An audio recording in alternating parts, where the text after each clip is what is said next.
Hi friends,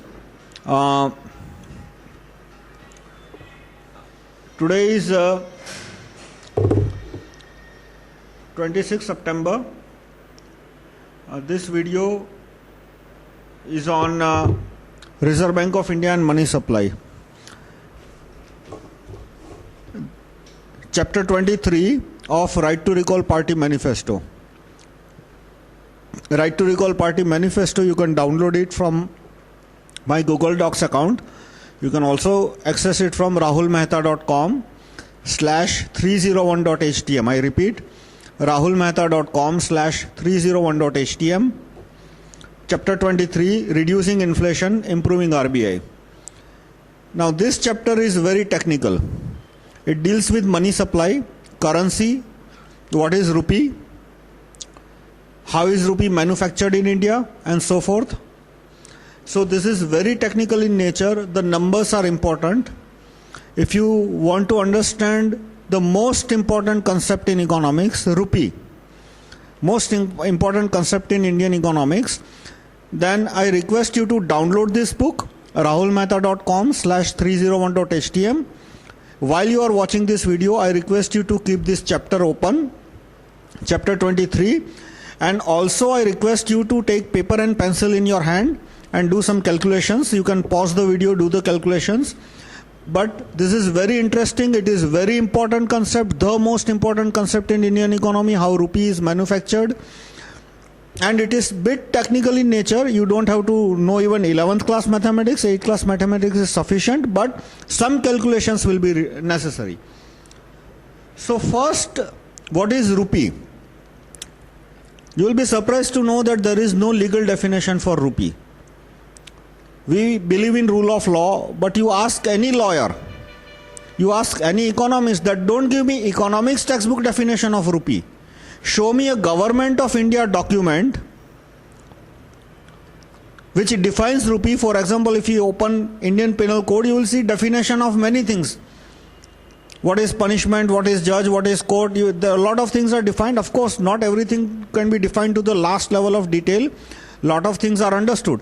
But rupee word is not defined anywhere in any Government of India document.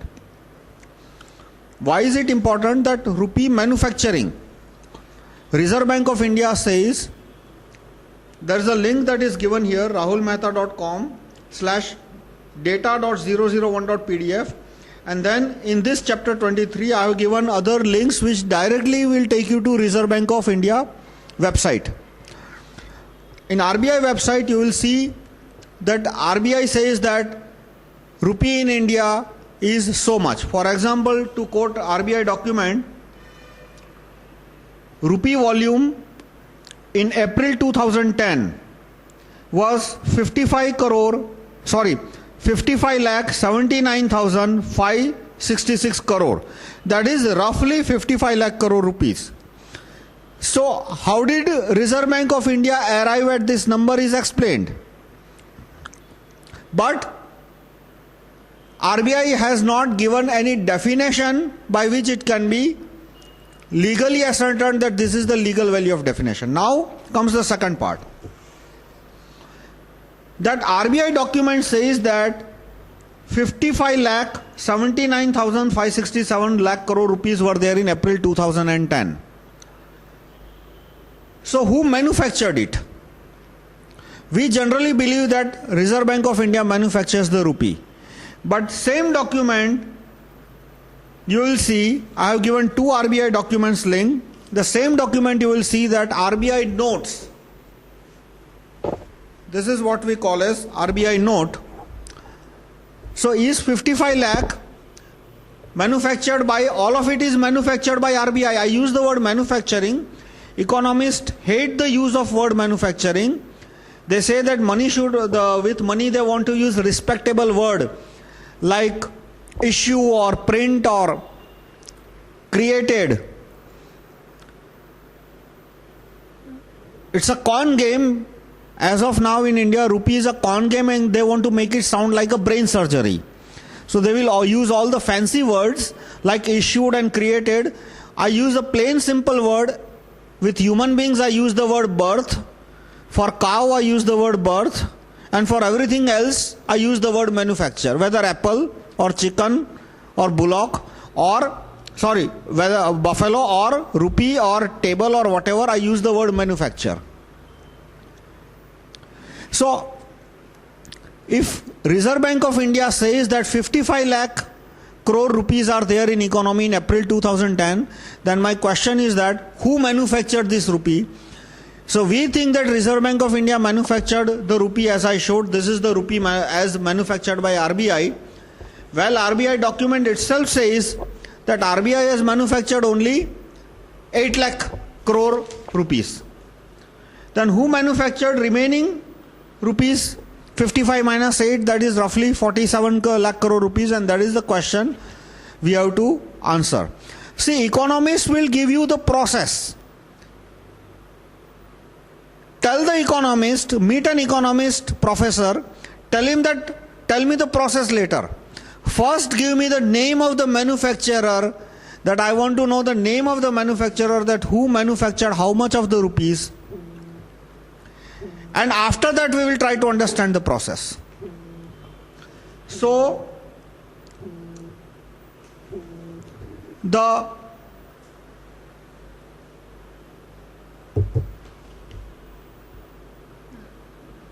how much money was there, how much rupee, not money. We should never in economics, as far as possible politics, we should never use the word money, we should always use the word rupee.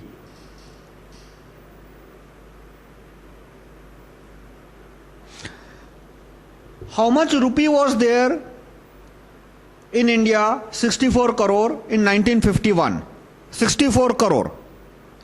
And how much rupee was there? Sorry, how much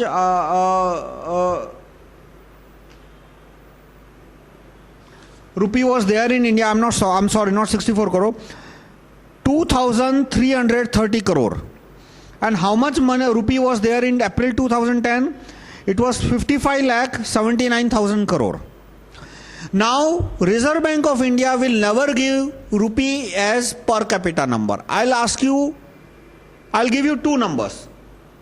One number is that rupee volume in India was 55 lakh crore rupees. Another number I give you is that per citizen rupee in India was 47,000 rupee. So which number is easy for you to understand, 55 lakh crore or 47,000? Obviously 47,000, because it's a small number, it is in day-to-day life. So if Reserve Bank of India governor was not a corrupt person and he wanted people of India to understand the Reserve Bank of India numbers, he would have given the numbers in per capita, which is what I did in chapter 23. In chapter 23, all rupee numbers that I have given the total number as well as I have given the per capita number. But in RBI document, you will see that he does not give per capita number. He will always give large number like 50 lakh crore and sometimes billion rupee and trillion rupee and so forth, so that people of India common man of India cannot understand. It is not that the subject is complicated. That deliberately RBI governor represents the number in a complicated way so that activists and citizens cannot understand. So per capita rupee volume in India in April 1951 was 64 rupees. In April 2010 it was 47,000 rupees. How many times? 730 times. And I am saying per capita. So when I say per capita, the population increase of 3 times, 300% is already taken into account. And how much is the GDP growth? 5.2 times. So the rupee volume, the rupee manufactured by Reserve Bank and other bank was 730 times, and the GDP had increased by 5 times. No wonder the prices compared to 1951 today are about 100 and 150 times. So this is the simple reason why inflation occurs. Inflation, there is one and only one reason. All this nonsense reason that Manmohan Singh and everybody else gives, that prices are rising because petrol prices have increased in international market, nonsense. Prices have increased because of interest rate has increased, another nonsense. There is one and only one reason why general price level increases. For example, if there is less rainfall, yes, the price of grain will increase, but at the same time the prices of other commodity will decrease. The general price level has nothing to do with the rain. Or general price level has nothing to do with the international price market, etc. The general price level in India is determined by mainly one factor, that how much money is manufactured by RBI and other banks. What do I mean by other banks? That as so I give one more number to show that the price rise is because of manufacturing of rupees. That rupee volume in April 2004, approximately the month when Manmohan Singh became Prime Minister of India, was 18,900, roughly 19,000 rupees. How much was the money in April 2010, 6 years later? 47,000 rupees. That is, per capita rupee supply went up by 2.5 times. And the GDP increase in that 6 years was about 50%. Slightly less than 50%. So money supply increased by 250%, GDP increased by 50%. This is the only reason why the prices increased by more than around twice. Now when the prices increase by twice, everything may not go 2 times. Certain commodities like wheat or grain, which is subsidized, the prices will increase by 50-60%. Certain prices such as land, which has high speculative value, the price may go up by 5 times, 10 times. And at some location, that is a luck. That has nothing to do with economics or rupee or anything. In some areas, it may shoot up by 20, 30, 100 times. But by and large, the reason why prices went up, of everything from wheat to land to flat, everything, was because money supply went up by 2.5 times, rupee supply went up by 2.5 times between April 2004 and April 2010. This is given in section 23.2. So now who manufactures rupee? Per capita rupee volume, all numbers I am giving is April 2010, is 47,000 rupees. How much rupee was manufactured by RBI? The document link that I have given for Reserve Bank of India bulletin says RBI manufactured only 6,400 rupee per person. 100 note, 500 note, 1000 notes, all notes included. The rupee manufactured by RBI was 6,400. Total rupee as told by RBI rupee M3 was 47,000. So question is that who manufactured remaining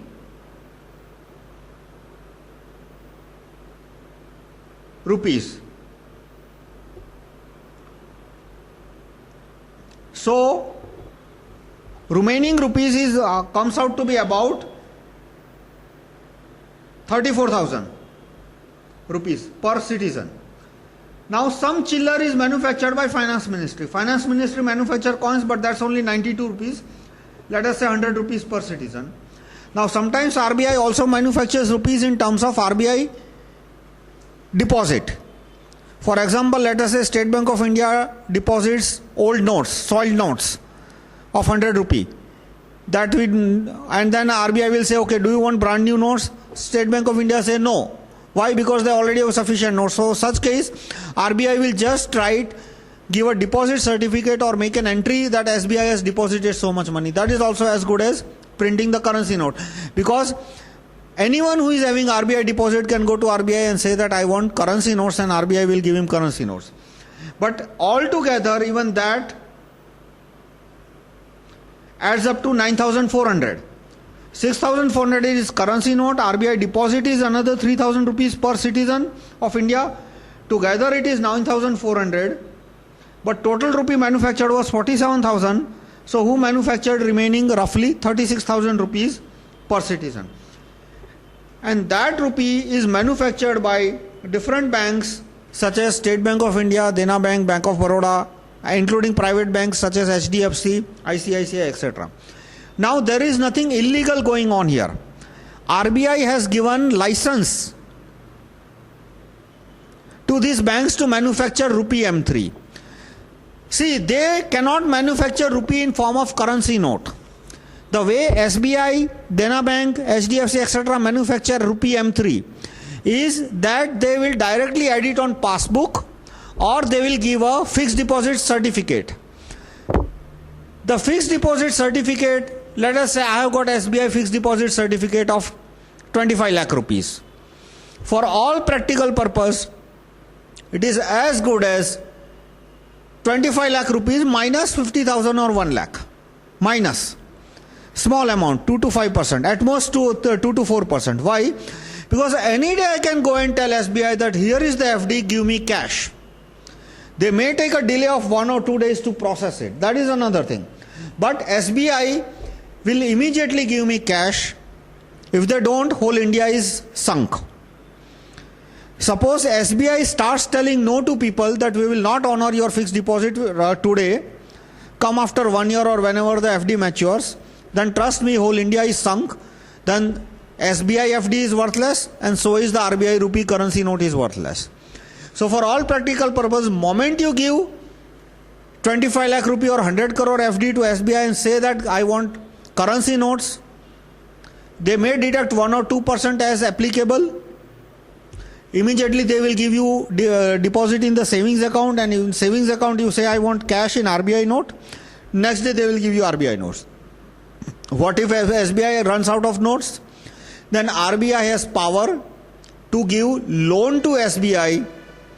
That if SBI runs out of money, then RBI will print more notes and give it to SBI as a loan. Like that, RBI can give loan to any private bank as well.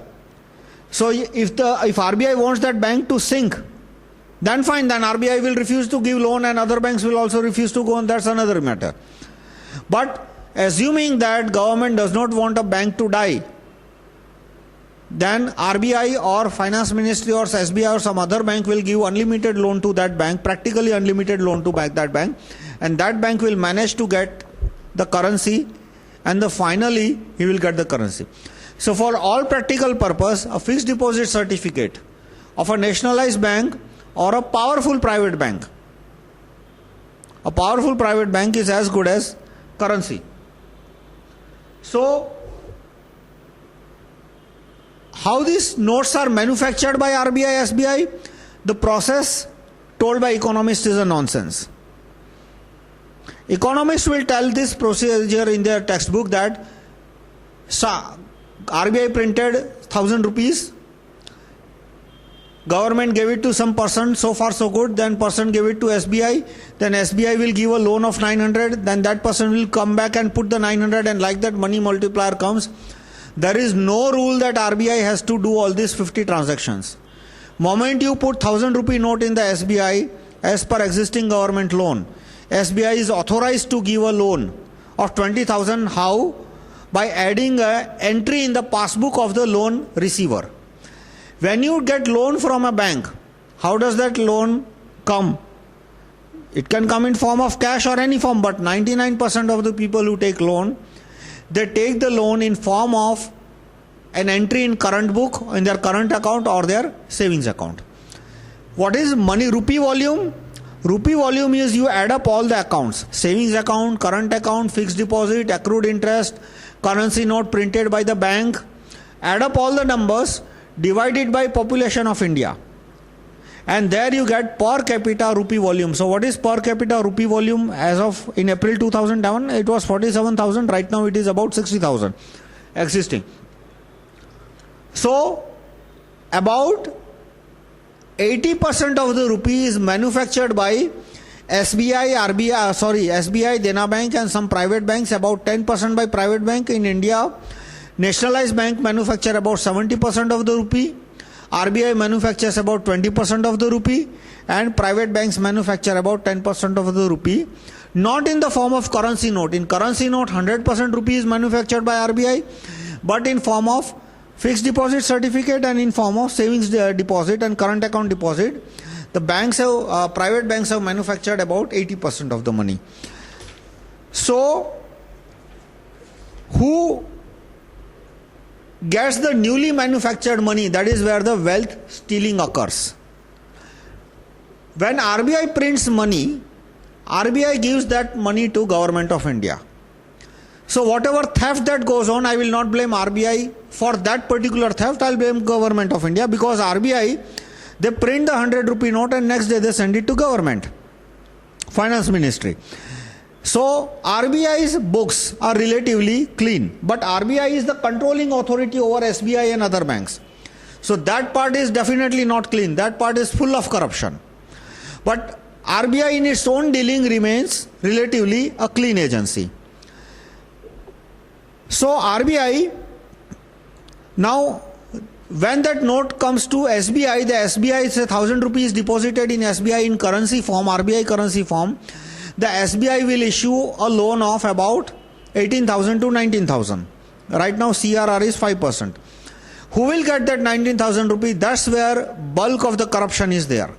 And everybody from Prime Minister to Finance Minister to the regional office manager makes money. In bank, at branch level, there is not much corruption. The branch manager, etc., they are relatively honest people. Most of them, 99, I would say 95% of them are honest 95% of the time. Unlike judges or police, where it is other way around, that 95% are corrupt 95% of the time. But at regional office and zonal office and head office, they are far more corrupt than police. Of course, less corrupt than Supreme Court and High Court judges. But the bank people in head offices and regional offices are far more corrupt than police. Police is nothing. When it comes to corruption, police is nothing. They are poorest of poorest in the hierarchy of corruption in India. This 19,000 loan that they give, some of the loan is given against collateral. Like housing loan, most of it is collateral. That you have a 20 lakh rupee flat, and the bank is giving you a loan of 10-12 lakh rupees, at most 15 lakh against it. So it is protected by a collateral. But large number of so-called project loans are given to industry without any collateral. The industry will come and just put a project plan, and the SBI or the bank will give a loan to it. And in that, as much as 15 to 20% is taken as a bribe, and it goes all the way from Prime Minister, Finance Minister, Finance Secretary, Reserve Bank of India Governor, Deputy Governor, and then of course the bank's chairman and everyone. They get busload of money. Now, the loan that these people take, some of them never repay. They are not wealth creator, they are NPA creator. But the NPA does not come on books. Why it does not come on the books? Because they will take new loans and keep paying the old loans using that. So I have taken 1 crore of loan, 25% I gave it away as bribes from remaining 75 lakh. I'll give installments for about 1 year, 2 years, and then I'll take new loan and I'll repay the loan. So bottom line is that there are a lot of NPA creators who are not repaying the loans. And therefore the government has to print more money. Depositor ko to paisa dena hi padega. The depositor has to be paid back. I deposited 1 lakh in State Bank of India. State Bank of India gave it to some corrupt capitalist. There are good capitalists. I am pro-capitalism by and large. There are good capitalists, but these bank capitalists are mostly scumbags. The people who take large loans from bank, project loans, etc., most of them are scumbags. They seldom repay the loans. Now they will not repay the money. So obviously, I have put 1 lakh rupee of FD in the State Bank of India. SBI has to refund this deposit plus interest. Now, if the borrower is genuinely paying the interest and the principal, then government will not need to print any more money. But they do not repay the loan. So in order to repay the depositor, the government has to keep printing money. And that's why there is inflation and price rise. Inflation, price rise, same thing.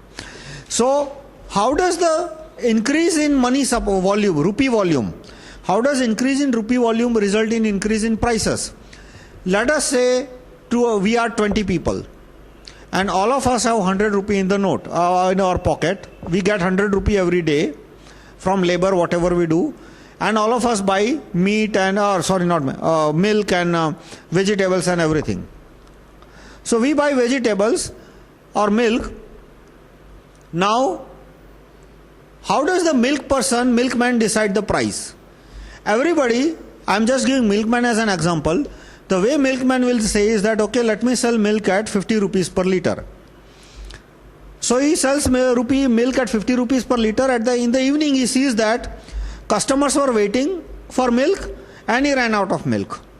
So next day he will say, oh well, demand is high, let me make the price 60 rupees. So increases the price to 60 rupees, so people will buy less milk. So at the end of the day, he sees that about 10% of the milk was left. He had to throw it away, and therefore total revenue fell down. So next day he will say, okay, let me sell milk at 55 rupees. So the queue got exhausted and the milk got exhausted, so it was a basically good cut-off point. So the milk price is 55. So now all of us have 100 rupees, we are making 100 rupees. All of a sudden, let us say RBI prints 200 rupees and gives it to me. So I have 200 rupees more. So I'll go to milk shop and say that give me 1 liter of extra milk or butter or cheese or whatever. So that day what will happen is that the milkman will run out of the milk and he will see that 1 or 2 customers were still waiting. So next day will increase the price to, from 55 will increase the price to 57, 58, 60, whatever. So moment there is more money, somebody got more cash. Where did he get cash from? RBI printed it or SBI manufactured it, somebody manufactured it. So someone got more cash from newly manufactured money, rupee. See, had it been existing 100 rupee that we are circulating, price would not have occurred. Why? Let us say I was earning 100, you were earning 100, all 20 were earning 100. I did some good work or whatever, or I stole money and because of this I earned 200 rupee. But then somebody else will earn 10 rupee less, 20 rupee less. Together other 19 people will earn 100 rupee less. Because total money is, circulation is 2000. So I have now 100 extra rupee, I go and buy more milk. But the person who is less money will go and buy relatively less milk. So the milk price will not change just because my income increased. So please note, prices do not change because somebody's income changes. Because if the rupee volume remains same, then somebody's income changes, then somebody else's income will decrease. But when new money is printed, nominal income of everybody remains same, but somebody else's nominal income, rupee income increase, so he goes and buy more milk or any other commodity. Milk is just an example, and therefore the milk price increase. So what is the effect of the increase? That those whose income did not increase will have to live with the less amount of milk. So how that? So summary is that every time Reserve Bank prints 100 rupee, somebody loses 100 rupee in the sense everybody loses say 0.001 paisa, and together it adds up to 100 rupee. Money manufacturing, whether SBI manufactures 100 rupee or RBI manufactures money, 100 rupee note. Whenever this note is manufactured, please remember, whenever a new note is manufactured, the existing notes value went down. That means somebody lost. Now if money volume, rupee volume increases and everybody's income increases by the same proportion, then the prices will increase, everybody's income increases by same proportion, there is no change in the consumption. There is no change in the consumption. But somebody's income increased, went twice, somebody's income did not increase at all, then the person whose income did not increase will be net loser in terms of commodity consumption. His commodity consumption will decrease. The decrease in consumption can be decrease in consumption in milk. For example, the pulse consumption. Pulse consumption has decreased by about 15% in past 20 years. Manmohan Singh became finance minister in around 1991. From 1991 to year 2010, the pulse consumption of India per capita has decreased by about 12 to 15%. The grain consumption has gone down by about 2 to 4%. It has not increased significantly, it has gone down. Why? Because a lot of rupee has been printed. So those with more rupee, you may say that those with more rupee are not eating more rice. But what happened is that they started eating more meat and eggs. And in order to produce 1 kilogram of meat, effectively either this way or that way or that way or this way, 7 kilogram to 20 kilogram of wheat or rice or bajra or something has to be consumed. Cow will not give meat and milk just by eating grass. Some grain has to be fed. So roughly about 7 kilogram of grain has to be fed for 1 kilogram of meat. About 1 kilogram of grain, half a kilogram of grain plus grass and everything else has to be fed for 1 liter of milk. So as the top 15% milk consumption, cheese consumption, pizza consumption and meat consumption, egg consumption increased, the grain consumption of cattle increased, and therefore there was less grain to people in bottom 40% population, and therefore they are eating less. Now all this is because RBI manufactured more money and SBI manufactured more rupee. If RBI and SBI were not manufacturing rupee, then this would not have happened. But it is half the story. Because if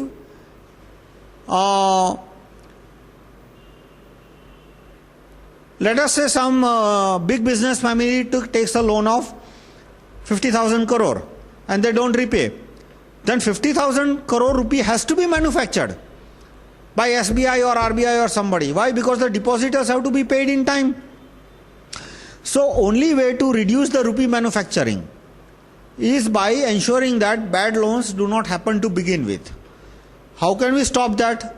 Of course there are narco tests and all these things I'll get into detail later. But there are some law drafts by which we can reduce this problem. I'll discuss this law draft in the second part of this video. Second part of the video will be E2302. E2302. Thank you.